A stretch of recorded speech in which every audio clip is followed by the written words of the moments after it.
Hey everyone, how's it going? It's That Nerd Ryan here, and today we're going to be talking about the first full arc of Dragon Ball.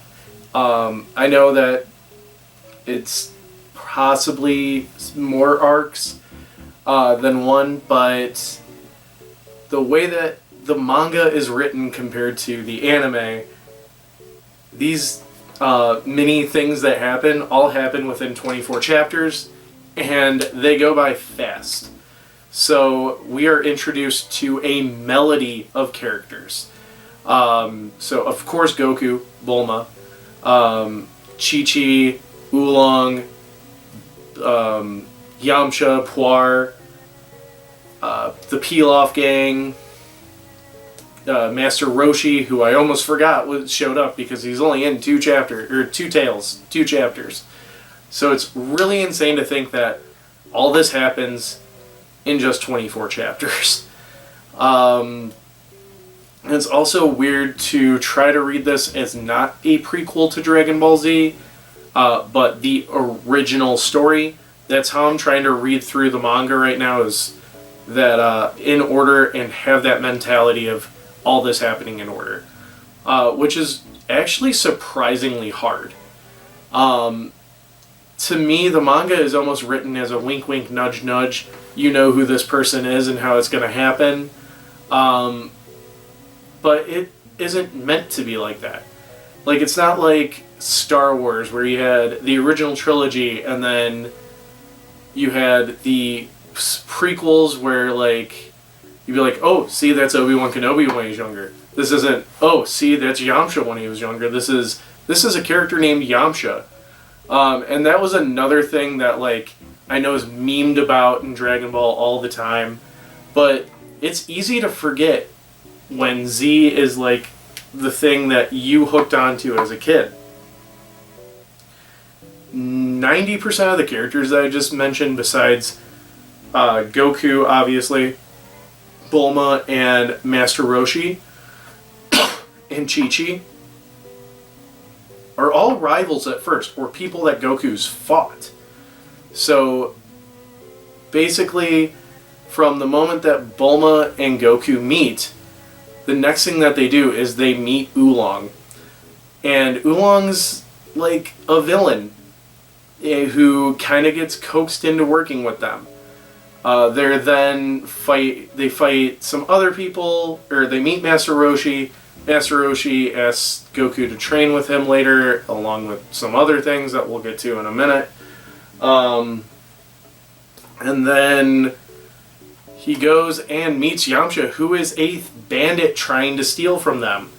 And then we meet Chi-Chi, who apparently the Ox King was a bad guy, or terrible person, but as soon as he hears about Goku being Gohan's grandson, he lightens up.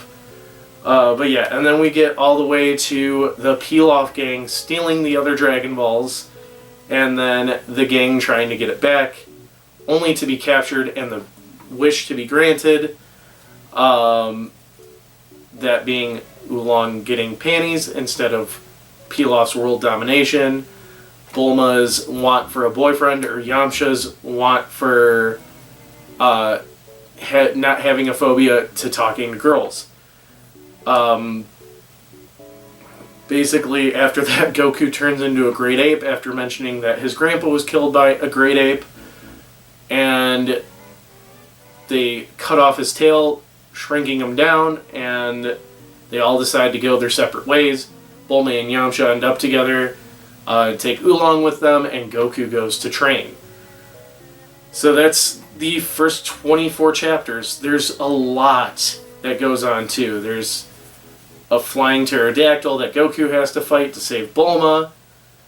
There's the rabbit gang that gets sent to the moon, which I know is a fairy tale in Japanese mythology. But yeah, you get a lot of stuff, like I said, in these first 24 chapters. It's kind of whiplash, especially considering how long certain stuff in Z goes along, even in the manga. With that too, the humor in this definitely would not fly today. There is a full frontal scene of Bulma which is really messed up considering how old she is in that. And then a lot of sexual content in this book.